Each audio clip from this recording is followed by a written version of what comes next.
All right, everybody, and welcome back to the Power Comics YouTube channel. I'm Evan Husney, and we got something super special for you today. As you may have seen over the past week, Gabe and I released our very first Power documentary film, which, of course, documented the road trip that we recently went on to meet the elusive and enigmatic creator behind the Jontar franchise. And, of course, we're talking about Bill W. Miller. For years, we've only corresponded with Bill over landline communications and analog mail, but now for the first time, we met him face-to-face, to fill in those missing gaps in the Jontar history and also to hand-deliver him his very own promo copy of the complete Jontar, which has just recently been released. It's in release now. It's available to order at floatingworldcomics.com. That's, of course, the full 288-page trade paperback that myself and Floating World Comics collaborated on to re-release, so make sure you order that now. But we appreciate all the feedback we've been getting on that doc. It's really awesome. Thanks to everyone who's been checking that out. It was a really amazing, magical, one-of-a-kind experience to actually finally meet Bill. One of the other things that we filmed with Bill that didn't make it in the full documentary, we felt it would be a nice supplemental piece, is I actually brought with me the original art to Jontar #1, which of course I acquired about a year and a half ago, courtesy of the artist Tony Lorenz. And so we wanted to reunite Bill with those original pages because we thought that would be really cool.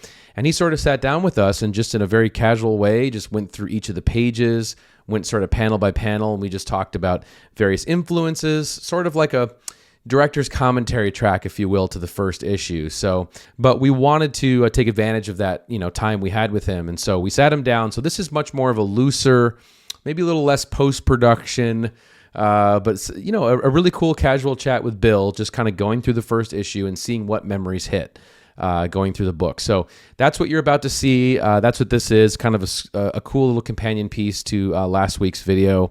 So yeah, check it out, man. Here you go. Here's Bill W. Miller, myself, and Gabe sitting down with the first issue of Jontar #1. So, any memories or anything that hits you with this first page, like when you first got it, or when you saw it come in? I was just thrilled to see, a story of mine illustrated. Right. Later after it was published, but I noticed that the elf was facing the wrong way, yeah. Right? Because he's supposed to be facing the assassin, yeah, right? Right. So, so the idea was, the assassin has the scope, and target, and then this elf's supposed to appear in front of him, scaring the assassin. So the assassin shoots too soon, supposed to hit the elf in the chest, and then the elf falls. Right. So he is falling in the right direction. Right. But he's being shot in the back, right, so it's a little confusing. Yeah. Right, I get it. Yeah. But like I told you in the interview, that was my fault for not seeing that before. I mean, I was just so excited about, Oh yeah, here's my comic. Yeah. And then you and Tony met each other through the comics buyer guide, right? Was it, or through? No, it was through that Phantom Times. Oh, it was. Okay. Yeah. Oh, so you guys got matched then through that?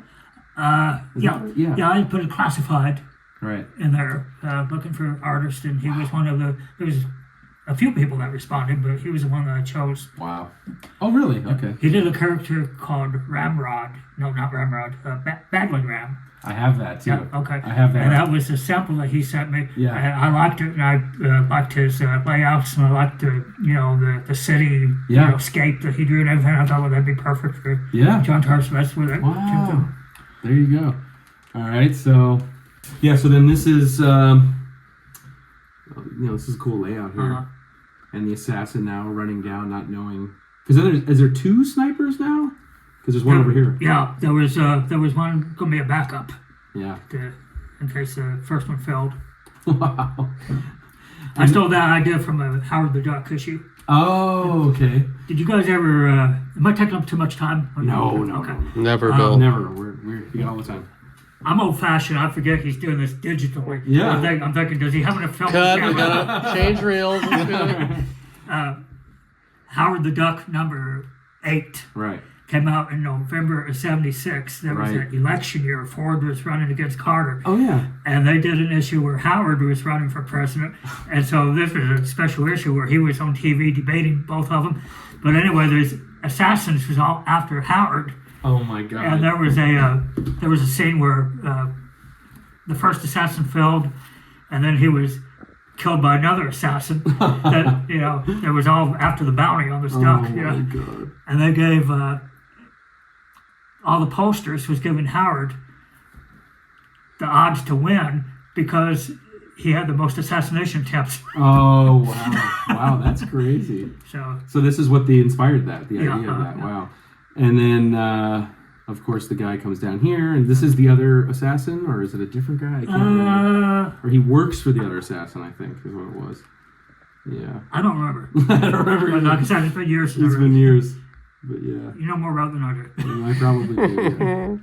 I've seen this many times. Yeah. And then and then this was the entrance of, or the appearance of Dolph and his gym. Yep.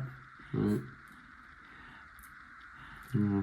And at the time, in this version, Dolph was gay. Right. And I did that just to hop on the bandwagon. At the time it was, getting kind of cool to, have gay characters, just to be original and stuff. And so, I thought, well, that would be kind of original to have a muscular, gym owner, coach, Yeah. just. It's as you see in the comic too. It's like part of the dramatic stakes of the. It adds to it. And I remember when I first read it, and I was like, oh, this gay characters, and it's like that jumped out at me as like super interesting. That might have been why. I don't think I ever told you the story, but we found out that they was actually selling Jontar in an adult bookstore. Oh, really? Whoa! What? Yeah, there was a guy that submitted some stuff, and Wow! And he said that they was selling Jontar. Whoa! And we didn't know why they were selling that. The only thing we could think of was it said Mature Magic. A lot of people got confused by that name. Yeah. This and then here's the entrance of the detective character. All right, so there's a little crime element to the story. Yeah. Any inspiration on this character you remember or anything? TV inspiration maybe? Yeah, well, I grew up in the 70s, so like everything was detectives. Yeah. Right. Anyway, I wanted to do Jontar as kind of like a street level character. Right. I was thinking, well, like if it was be turned into a TV show, this is how they want it done anyway. So there you go. So let's put the detective in there. Also, at the time, this was coming out just a few years before this came out. I was living with my sister, my older sister, for a while. She was a General Hospital fan. And there was a character on there named Robert Scorpio. He started out as a spy, and then he became the police commissioner. And I was, I wasn't interested in soap operas, but I like spy stuff. Sure. Yeah. And I thought, well, that's cool. Soap opera with spies and stuff. And, so anyway, I wanted to definitely do a detective character, so I come up with the name Dean Dolchuk, which sounds Polish. I didn't even know much about Polish people. I just trying to think of a name that sounded like a New York type of name. It does. It does definitely sound like a detective name. So anyway, that's where that came from. Yeah. And this page I took down from a frame on my wall to put in there, just because it's one of the crazier, cooler pages here. This is like, obviously you mentioned earlier that when you were coming up with the character Jontar, you were actually taking out the trash at the time. And while you were taking out the trash, in real life, you were trying to come up with what his job would be, and then it hit you. Garbage man. Right? Yep. Mm-hmm. Amazing. Does that also explain why he's a male stripper too? Were you? No, that was that's when everybody was trying to push the envelope back then. It's a little edgy, like an edgy idea. Well, I started to say he was also a bar bouncer, so I thought it would be like a natural progression. But in this version, it was not a bar bouncer yet. Right. It came up in the later versions. Right. The later unpublished versions that you guys haven't seen yet. Oh, whoa, okay. Oh my gosh. Teaser. Yeah. And then here's Jontar working at the bar, and then he gets fired. Of course, Jontar. This is where we learn he's a male dancer, garbage man hybrid, and he's getting fired from both jobs, setting the stage for an adventure. And then he goes back in, and this is what floored me about this issue. when we first read it, I remember, was, okay, he goes back to the gym to check in on his friend. Obviously, you guys have, like, mob guys harassing him. And then he gets stabbed.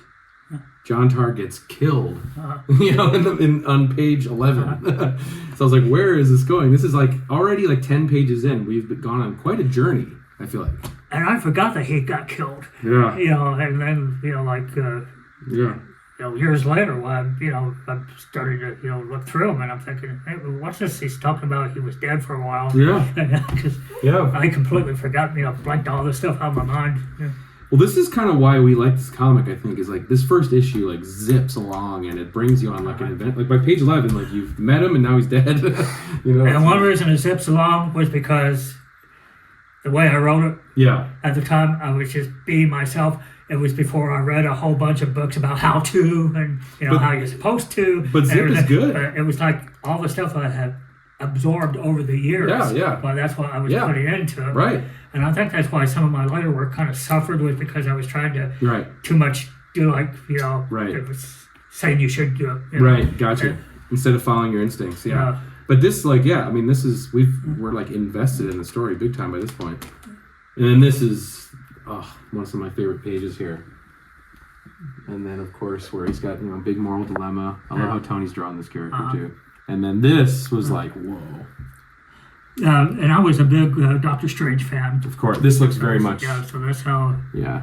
Like but this whole page was laid out by Tony. Yeah. I mean, I think I had it, like, in panels, but he made it all, one page, which made it better. Yeah, it looks awesome. Yeah, definitely. Like, now we're in some, like, nether realm of the of the that's supposed to be like his dream. His dream world. Yeah. Yeah. So cool. And at the time I did not have, Jontar was probably the most developed character I had. Right. When I wrote this, and I didn't even have him halfway developed. And so all these other characters, like Elf Keeper and, all of them, I was just, playing it by ear. Right. Yeah, but again, page 13, now we're in a dream world. It's like we're just transported on this journey. And then, of course, he gets reborn on a motorcycle, which I love. Mm-hmm. He's reborn on top of a motorcycle, running away. My idea was the Elf Keeper was thinking, like, in terms of ancient stuff. So, like, he referred to this as ancient chariot. Right. So that's how, Right, the ancient chariot. Yeah. And then, of course, he's right into action. There's someone shooting down from a window. And then we introduce, where did the concept for the ricochets come from? Because that's in, like, almost every issue. Yeah, that might have came from Wonder Woman's bracelets. Okay, I could see that. But it was, like, really subconscious thing. Like I said, I was just winging it. So when I got to this point, and also the whole idea about, somebody shooting from a window, which had nothing to do with the story, but it's like, once again, your TV pilots, well, you always had to have something incidental like that happen. This feels like a TV pilot. Yeah. It does. So, that was like, where that came from. So then it's like, okay, somebody's shooting down at Jontar. How does he get out of it? So it was like, that was my excuse. Right. Well, they can bounce off the sword. Yeah. That's so cool. And I have to give a shout out to Colin Noseworthy, who helped design this book for us, in sort of employing the ricochet theme for the designs. Like, you get, like, the ricochets kind of break up the different versions of Jontar in the back, which I think is super cool. And nice little spot varnish too. Which that kind of ties into that manuscript I sent to you, which I am currently adapting into a script. Yes, I'm very excited about that. The whole idea about multiple timelines and stuff. Yeah, that kind of ties into that. It does. Like the different. It does. Yeah. You're right. It does. It certainly does. So there's that. Then he climbs this building, which is crazy. He's scaling an apartment building. Love that. And then he enters in here. And it's funny. It's realistic as I was trying to make it. Then I have things like that. Like ricocheting off swords and crawling up. No, I love it. I love it. And then he goes in. He sees the detective again, but now he's reborn. And so then he's like, "Whoa, what's going on with you, Jontar? Are you all crazy now?" No, he wants to take the sword from him, which I love. He's like, "You're not qualified for this." And then we could cut back to the gym, and now this guy is gonna. We get the spitting image of the Unabomber there, bottom middle. I think another inspiration for Dolchak at the time, I mean, the way he's dressed and all, was in Batman. at the time in the comics, there was that character Harvey Bullock, which yeah. was a detective that Yeah. was, on his case all the time. Yeah, right. He kind of dressed like the traditional, trench coat. I could see that. Yeah. I could see that. Yeah, Now that kind of got me at the time because I remember. Yeah. I think, and I might be mistaken about, but I'm sure that I said in the script that he's talking on a radio, Like a car radio. And so Tony, drew it like that, Like which a I Dick thought Tracy was, thing. which I thought, that's unrealistic. This is supposed to be, like a realistic story. Like, Anyway, let's get back to the elf keeper and The elf keeper. Yeah. and then, so like I said, after I put in all that stuff, and then I complain about that. I'd like to go back in time and kick myself. But I'd like to go back in time and kiss you. Tony was ahead of his time, though, because, that is not out of the realm of possibility now. No, not at all. Not now. I mean, back then it was still Dick Tracy. Yeah, stuff, of course. That's real. Yeah. So now they're closing in here. And this is awesome. Big fight scene. Love this from Tony here. In this part, he was supposed to cut the guy's arm off. What? Really? Yeah. Oh, wow. If I remember my script right. Wow. I might be mistaken about that. I have to go back and check. Let me look at it. Yeah. Okay, now here's another confession. Okay. I would have made a terrible editor. Because I've noticed this after every book we ever published, I always found things after. Right. Okay. For years, I have complained about this panel because I would say he's supposed to cut the guy's arm off, and instead he has a lightning bolt striking out of his sword and hitting the guy. And I see it now, and there's no lightning bolt. That's him actually sticking the sword in the guy. And then this stuff here is just special, just to communicate the shock. of it. Yeah. I did not know that at the time. I was more word oriented. Right. I was concentrating on the writing, on the story. Right. Didn't really know that much about visual stuff, perspectives, and all that. So Sure. I mean, I owe Tony an apology big time. Wow. Tony, get ready. You listening? Yeah. No, seeing it like obviously this big as opposed to, probably Printed scale. let's see, like this small. You might not notice it as much. Yeah. Wow. And also, my mom plays tricks on me too. After a while, so over the years, I didn't imagine them being that close together. Right. Imagine like Jontar being way over here, and then that's. Wow, that's amazing. It's reframed. Okay, cool. I love this. So, but what's funny is once again Tony was ahead of his time because of my new version of Jontar, as you know from reading the manuscript. He can shoot force fields. Right. So he can shoot force fields. And so that's one of the things that I thought that wasn't such a bad idea that Tony had. No, not at all.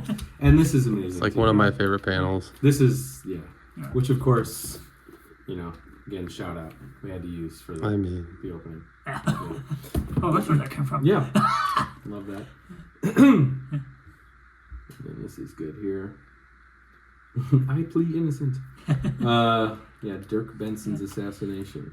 Yeah, and all about the assassination stuff, I don't remember. Well, I mean, I remember it, but I don't remember where it's going to go. But that was going to be like a big, long storyline. Mm-hmm.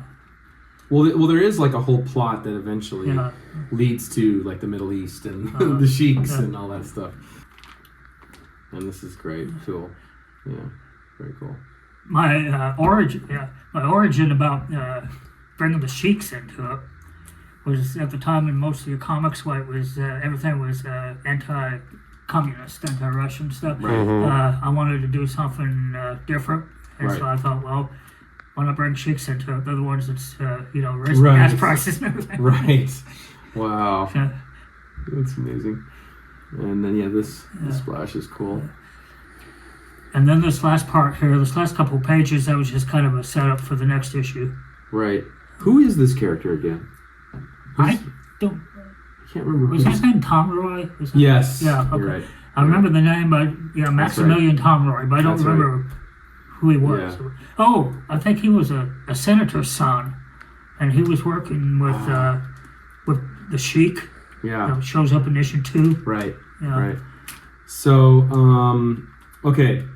So now what I'm going to show you, you've never seen before. This is a special treat here. So Tony, as I told you, illustrated issue number 2. Obviously Dane Barrett, Right. did the published version, but Tony also had drawn the entire second issue. Okay. So this is your first look at what could have been. So this was his cover for issue number 2. Now, I actually seen these. Oh, you have seen these? I was under the impression that you said that he completely redrew it. Oh no, these are Yeah. Yeah, I seen most of it. Yeah, but yeah, I'll look at it again. Oh, yeah, you have seen these. Okay. Yeah, so this was his right. his cover for issue number 2.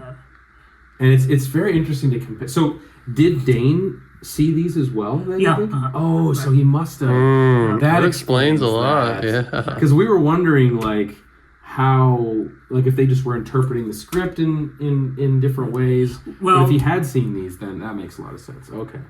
I gave him a copy of the script, but then Dad also had some photocopies that he had made before he sent the art back. Got it. That makes sense. But I didn't remember. I didn't remember if Tony had sent us the whole story or not. Okay. Yeah, there's a couple pages I left out because it wouldn't fit in this binder that I was traveling with, but most of it's here. I have the whole thing at home, obviously, but so yeah, we're starting with the Tom Roy and the another assassination. This is where the origin of the assassination is. And the sailor character. Which plays a bigger role in the new version. Okay. Back in the 90s, when I started redoing Jontar, and this was after Jontar Returns. Right. After we canceled that, I didn't think I'd ever do another Jontar. And then when I started, doing it again over the years, I told my dad, I said, I'm not going to have any of them published until I get, a real version down that I like. Oh, like the whole story. Right. And so this character, Sammy Smith, right. In the new versions, he became Jontar's foster father. Oh, okay. Okay. Very cool. I think it might have been in issue 4 of Jontar, where Sammy is talking about knowing Jontar's biological father. You're right. And talking about a sea monster. That's right. That's in there. Yep, in 4. Yeah, for sure. So anyway, the new versions, so Sammy was a friend of Jontar's father. And the new versions, Sammy didn't know Jontar's father, but he's Jontar's foster father. Got it. Wow, cool. So yeah. I love this elf in a box thing. Any other memories? That stuff really doesn't look too bad. No, it doesn't. Not at all. No, I really like the way this issue looks. It's in here. That's why. So I didn't. That's what I thought because I thought you hadn't seen it. Okay. But it's actually included in here, the whole thing. Okay. So to make it even more complete. Compare it. Yeah. And you can compare it between the 2 issues, which we've done on the YouTube channel. Yeah, I used to collect videotapes of old TV shows, and a lot of them would have the original pilots that was unaired. Oh yeah, and so that was always interesting to see. The different versions. Yeah, the early versions. So that's kind of like that. Exactly. Yeah, totally. Yeah, this is some cool stuff that he does here. I think there is some cool stuff. Yeah, I think a lot of I don't know, a lot of stuff was going on at the time that led to us decided to let Dane do it. Right. Well, if I would have had it to do over again, I might have stuck with Tony. Yeah. Yeah. I mean, they're both good. I mean, both versions have their certain qualities. It's cool that they both exist. Yeah. This crazy stuff.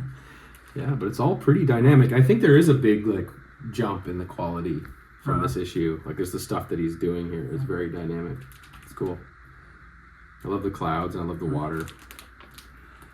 This is our glimpse of Temple Island, right? The elf's home island.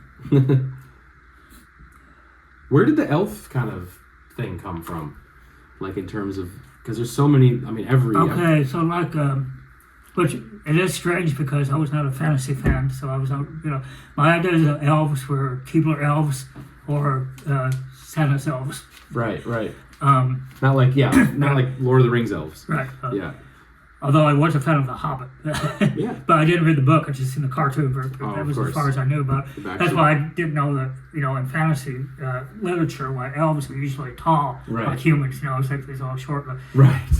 Like Christmas elves, yeah. yeah, and I think I mentioned in that one interview I wrote to you, Yeah, it's in there.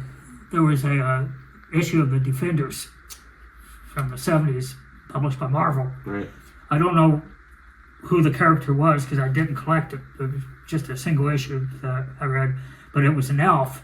And anyway, there was a scene where, and I don't remember if he got hit by a truck or got shot, but he fell in a garbage can. and that's how Right. that's how I got the idea for that. And so I Right. thought, well, yeah, I want, I'm trying to be original again.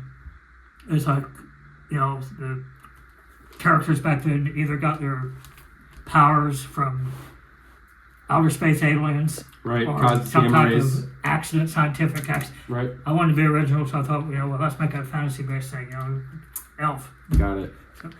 Wow. So the elves were supposed to be kind of like a happy accident, Got it. in the storyline. They appeared in the middle of that assassination attempt. That's Right. how they got involved with it. And then, the elf keeper felt guilty about, Jontar getting involved with it. So he gives, Jontar the Wow. powers and all of that.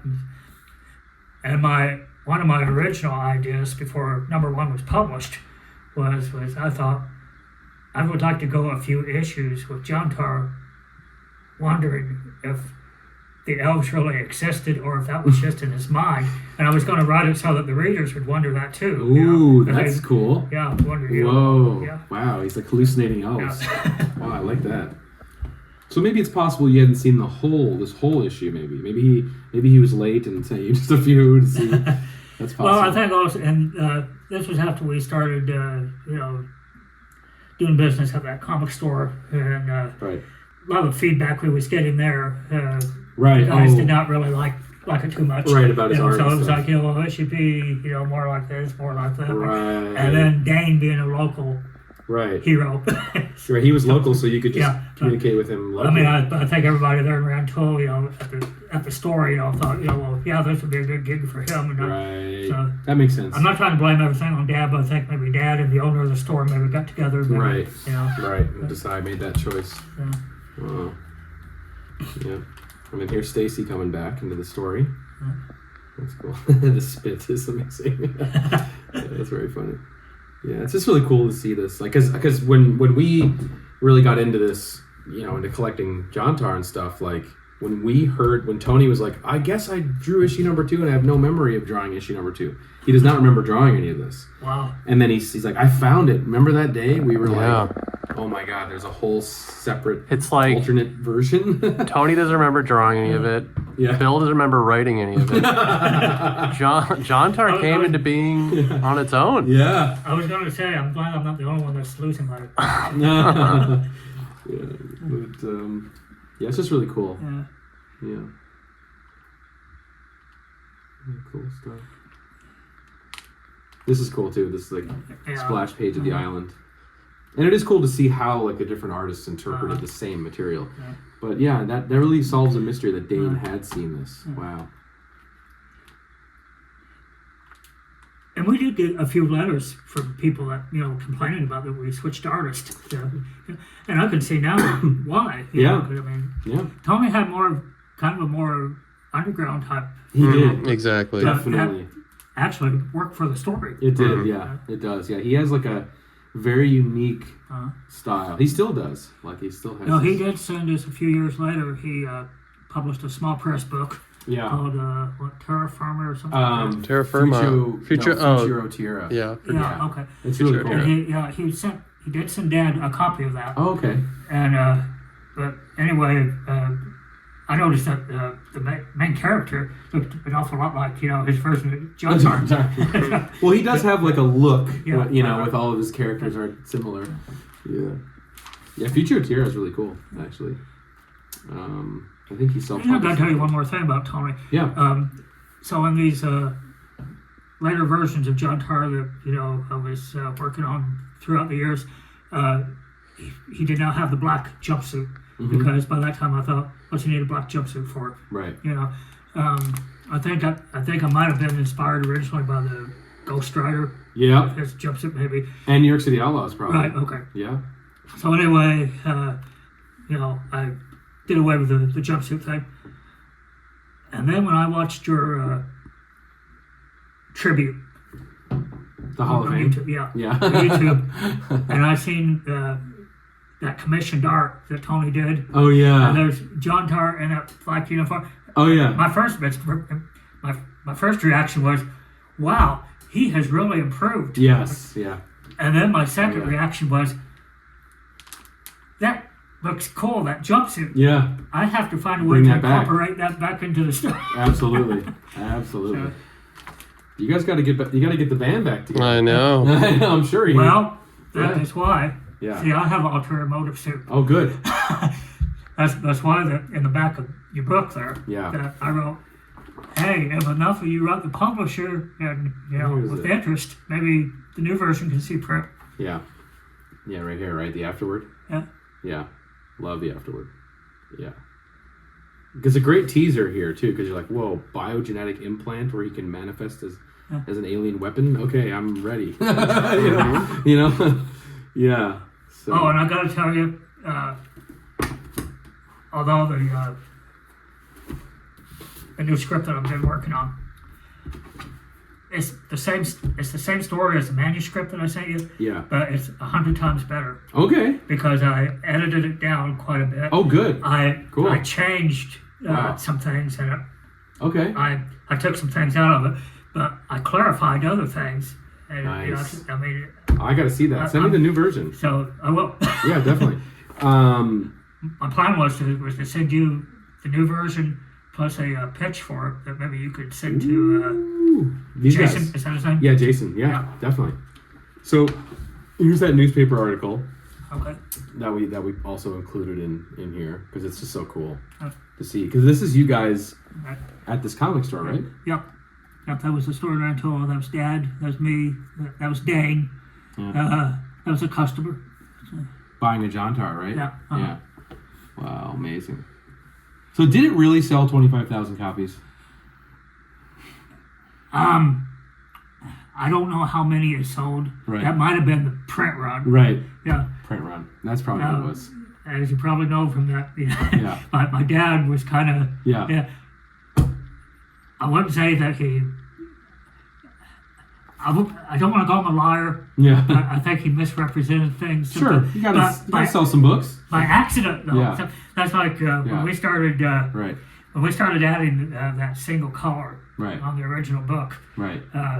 he would tell people, "Oh, it's a 4-color cover Oh, because you right. got your black, you got your white, and then you Yeah. got some blue in there." Yeah. Right. It's like, no, Dad, you don't count the black and white. Well, it's sales. It's sales language. Yeah. This is another really cool thing we added into here too. Is Tom Tarpey dug up his.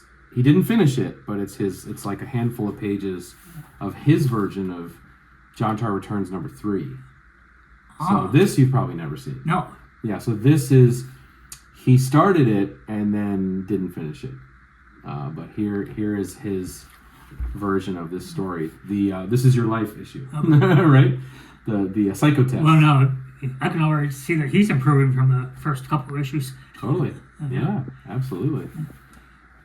And so it's cool to see. It's not the complete story, but Right. but you can kind of see what it would have looked like. Right, and we recently recorded a video with Tom, We did. and he's gone back Oh my God, yeah. and he's redrawing all of these. He's almost. I think Or he's almost done. He's redrawn every issue of Jontar Returns. now, today. Hold on, I got to turn you up. Okay. Here it is. Yeah. Okay, now start all that over again. So, you were saying. We did a video. Yeah, Evan will tell you. So we did a video with Tom Tarpey like a few weeks ago just to help promote the book. Okay. And he has gone back and redrawn every issue of Jontar Returns, just in his own spare time as like an exercise. Yeah. And Wow. it's amazing to see because he's done the whole run just as like a, just to kind of, refine the skill, and it's really cool to see that, how many years later he's gone back and redrawn all of them. So that was really cool. That can go in volume 2. Yeah, right. Volume 2s. Yeah, so. Meet the master of. Yeah. Yeah, so that's all that survives, and then here's our little back page ad of other things that we're doing. Cool. Yeah. So, There's a New York Outlaws. yeah. One of these days, before I die, I'm going to read that. I'm gonna send it to you. Don't worry. Okay. I have at least the first 3. I think There's a Tony Lorenz. Yep, we're gonna do a Tony Lorenz book. All right, cool. Of his stuff, yeah. All right. Yeah. Yeah. So, and then you have most of this stuff, right? You have like these 3, I think, right? Yeah. I have the Landstatten and the Vendetta. Yeah. Yeah. Yeah. I didn't send you Earthman? Nope. Oh, okay. I I will. should have brought it. And Crowbar. Yeah, oh Don't have yeah. that. Oh yeah. Well, I'll send you another care package with Okay. some New York City Outlaws because you got to read that. I mean, that's It's some the of the best. best. So, Yeah. So there you have it. Yeah. hey, I just have an idea. Maybe in a future issue of Jontar, if there is one, Yeah. we can show him reading the back issue of New York City Outlaws. Yeah. Hell yeah, Bill. You got to do it. Wow, the wheels are turning. I love it. What's your takeaway on these? What do you think of seeing this in person for the first time? I think it's worth buying. That's my New Year's resolution. Next year, I'm going to get a computer. Yeah, man. With all, Hey, that, you're- with all that Jontar money, you'll be, Oh my god, that's amazing. So sweet. All right. Should we cut that? yeah. Okay.